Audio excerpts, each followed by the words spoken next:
കണ്ടിരിക്കേണ്ട ഒരു 4 ആനിമെ സീരീസുകൾ. അതായത് ഇന്നത്തെ വീഡിയോയിലൂടെ കുറച്ച് ആനിമെ റെക്കമെൻഡേഷൻസ് ആണ് നമ്മൾ ചെയ്യാനായി പോകുന്നത്.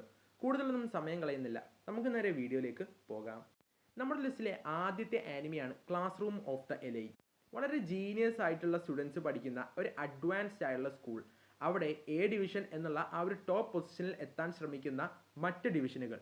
അങ്ങനെ അവിടെയുള്ള ഡി ഡിവിഷൻ, അതായത് ഏറ്റവും താഴ്ന്ന ഡിവിഷൻ എ ഡിവിഷനിലേക്ക് എത്താൻ ശ്രമിക്കുന്നതാണ് പ്രധാന കഥ എന്ന് വേണമെങ്കിൽ നമുക്ക് പറയാം. അതിനിടയിൽ ഒരുപാട് സംഭവങ്ങൾ നടക്കുന്നുണ്ട്. ഡി ഡിവിഷനിലാണ് നമ്മുടെ മെയിൻ ക്യാരക്ടറും ജീനിയസുമായിട്ടുള്ള അയാനക്കോജി കിയോത്തക്കി ഉള്ളത്. ഇതിനെ ഒരു സാധാരണ ഹൈസ്കൂൾ ആനിമി ആയിട്ട് നിങ്ങൾ കാണരുത്. കാരണം ഞാൻ പറഞ്ഞിരുന്നു ഇതൊരു അഡ്വാൻസ്ഡ് സ്കൂളാണ്, അതുകൊണ്ട് തന്നെ പലതും ഇവിടെ നടക്കാം. ചില സമയത്ത് ഇവർക്കൊരു ഐലൻഡിൽ പോയി സർവൈവ് ചെയ്യേണ്ടി വരും. ചില സമയത്ത് മറ്റ് ക്ലാസ്സുകൾ ഇടുന്ന ക്വസ്റ്റ്യൻ പേപ്പേഴ്സിൻ്റെ ആൻസേഴ്സ് അറ്റൻഡ് ചെയ്യേണ്ടി വരും. അങ്ങനെ ഡിഫറൻ്റ് ആയിട്ടുള്ള ഒരു സ്കൂളാണിത്. വളരെ ഇൻട്രസ്റ്റിംഗ് ആയിട്ടുള്ള ഒരു ആനിമേ സീരീസാണ്, ട്രൈ ചെയ്ത് നോക്കുക. ഒരു ആവറേജ് 12-13 എപ്പിസോഡ് വരുന്ന 3ഓളം സീസണുകളാണ് ഈ ഒരു സീരീസിലുള്ളത്. ലിസ്റ്റിലെ രണ്ടാമത്തെ സീരീസാണ് എറേസ്ഡ്. 12 എപ്പിസോഡ് മാത്രമുള്ള ഇത്രയും മികച്ച ഒരു ആനിമെ ഞാൻ കണ്ടിട്ടില്ല. കാരണം 12 എപ്പിസോഡിൽ തന്നെ ഇവർ വലിയൊരു സ്റ്റോറിയാണ് ഇതിൽ കൺവേ ചെയ്യുന്നത്. ഇതിൻ്റെ പ്ലോട്ട് ഞാൻ ഷോർട്ടായിട്ടെന്ന് പറയാം. അതായത് 29 വയസ്സുള്ള ഫുജിനാമോ സാത്രു എന്ന് പറഞ്ഞൊരു വ്യക്തി താൻ പോലും അറിയാതെ തൻ്റെ ചെറുപ്പത്തിൽ നടന്ന കുറച്ച് കൊലപാതകങ്ങൾ തടയാൻ വേണ്ടി 2006 നിന്നും 1988 ടൈം ട്രാവൽ ചെയ്യുന്നതാണ്. ഇതിനൊരു ടൈം ട്രാവലിംഗ് ആനിമി ആയിട്ട് കാണരുത്. ബിക്കോസ് പുള്ളി ആ ഒരു 2006 നിന്നും എന്തോ ഒരു അൺനോൺ റീസണിലാണ് 1988 എത്തുന്നത്. ഇതിനു മുമ്പ് നമ്മുടെ സാത്രോയ്ക്ക് ഇങ്ങനത്തെ അനുഭവങ്ങളൊക്കെ ഉണ്ടായിട്ടുണ്ടെങ്കിൽ പോലും ഇത്രയും ലോങ് ആയിട്ട് ബാക്കിലേക്ക് പോകുന്നത് ആദ്യമായിട്ടായിരുന്നു.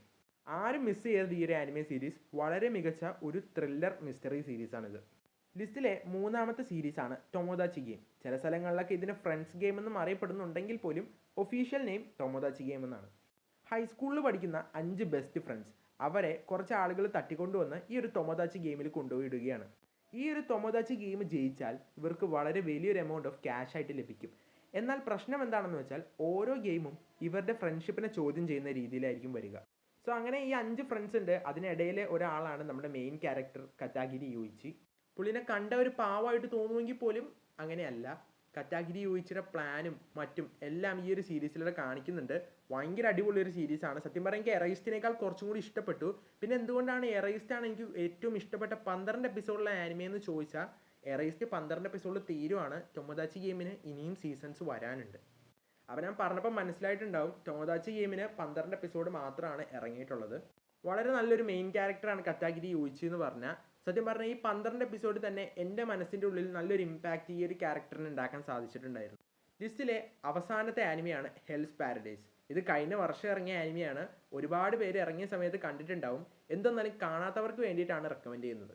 വധശിക്ഷയ്ക്ക് വിധിക്കപ്പെട്ട ഒരുപാട് ക്രിമിനൽസിനെ ഹെവൻ പോലത്തെ അല്ലെങ്കിൽ ഒരു പാരഡൈസ് പോലത്തെ ഒരു ഐലൻഡിലേക്ക് ഇമ്മോർട്ടാലിറ്റി നൽകുന്ന ഒരു എലിക്സർ തപ്പാനായി വിടുകയാണ്.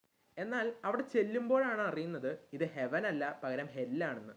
കാരണം അവിടെ ഒരുപാടധികം ട്രാപ്സ് ഉണ്ട്. മാത്രമല്ല അവിടെ പോയവരാരും പിന്നീട് തിരിച്ചു വന്നിട്ടുമില്ല. അങ്ങനെ ആ ക്രിമിനൽസിൻ്റെ കൂടെ പോയ ഒരു ക്രിമിനലാണ് നമ്മുടെ മെയിൻ ക്യാരക്ടറായിട്ടുള്ള ഗാബിമാറു. പിന്നീട് ആ ഒരു ഐലൻഡിൽ നടക്കുന്ന അഡ്വെഞ്ചേഴ്സും കാര്യങ്ങളൊക്കെയാണ് ഈ ഒരു സീരീസിലൂടെ പ്രധാനമായും കാണിക്കുന്നത്. 13 എപ്പിസോഡ് മാത്രമാണ് ഈ ഒരു സീരീസിൽ നിലവിൽ ഇറങ്ങിയിട്ടുള്ളൂ. ഇനി ഇതിൻ്റെ സീസൺ 2 ഒക്കെ ഇറങ്ങാനുണ്ട്. ചെറുതായിട്ട് നറൂട്ടോ, ഡീമൺ സ്ലെയറിൻ്റെ ഒക്കെ ഒരു മിക്സ് ആയിട്ട് നമുക്ക് തോന്നും. പക്ഷെ അതൊരിക്കലും ഒരു മോശം കാര്യമല്ല. കാരണം നമുക്ക് ഇഷ്ടപ്പെട്ട ഒരു ആനിമേ സീരീസിൻ്റെ ഒരു എസൻസ് മറ്റൊരു ആനിമയിൽ കാണുന്നത് അത് നമ്മളെ കൂടുതൽ കാണാൻ ഇൻട്രസ്റ്റിംഗ് ആക്കുകയുള്ളൂ.